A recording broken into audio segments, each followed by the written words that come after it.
Joining us now is DePaul University professor and terrorism analyst Tom Makaitis. Tom, good morning. Thanks for being with us. Good morning. Let's start with the shooting in Buffalo. There seem to be red flags all over the place about this 18-year-old made a threat in a high school. Seemed like they might have done something about it. And then was he on anyone's radar recently? Apparently he was for the incident in school, but this is always the case with these lone wolves. Everybody pretends to be surprised, but the deeper we dig into it, we find out that there were a lot of warning signs. He started being radicalized as long ago as the spring of 2020 and only formalized his plans in January.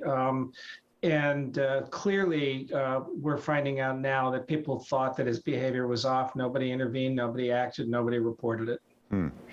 Tom, I wonder if people like you study how social media impacts this. There was a discussion of just the proliferation of white supremacist discussions in the dark corners of the internet. Is that something that's helpful for investigators? And do you think that was in play here? Absolutely was in play here. In fact, this is what we're seeing now is that most attacks perpetrated in the United States are not perpetrated by representatives of organized extremist groups, although they do play a role in radicalization.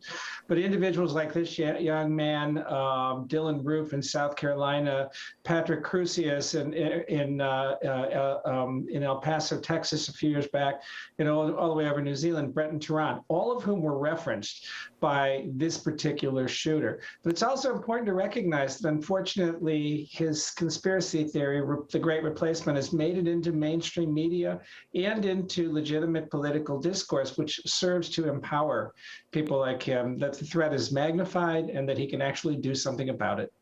So when you read all of these things, is there anything that can be done aside from, a warning sign, family? Is there anything that can be done before something actually happens? Yeah, there actually is. I think one of the things we really desperately need in this country is a serious discussion of the difference between hate speech and free speech. The Constitution was written in a time of print media in which there were guardrails. Even to get a letter to the editor published, it had to be articulate, it had to be respectful, it had to be reasonably accurate. There's none of that protection now. The other thing, of course, is I want to know why an 18-year-old was able to order tactical equipment, an assault rifle, and an illegal conversion kit to increase the magazine capacity of the weapon.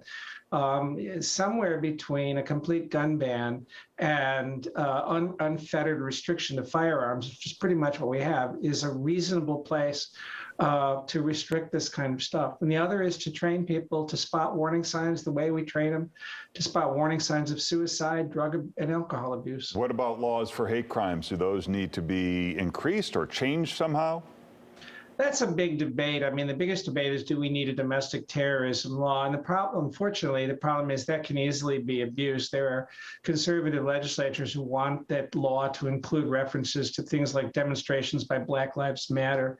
So I think, as some people have said, is it really the issue of the laws are just not not being able to catch these people in time. He's going to go to jail for the rest of his life. All the other perpetrators I named are, and so we have no difficulty prosecuting them. The trick is how to intervene sooner to prevent these tragedies happening. All right, Tom Makaitis, thanks for joining us. Thank you, Tom. Happy to do it. 8:07.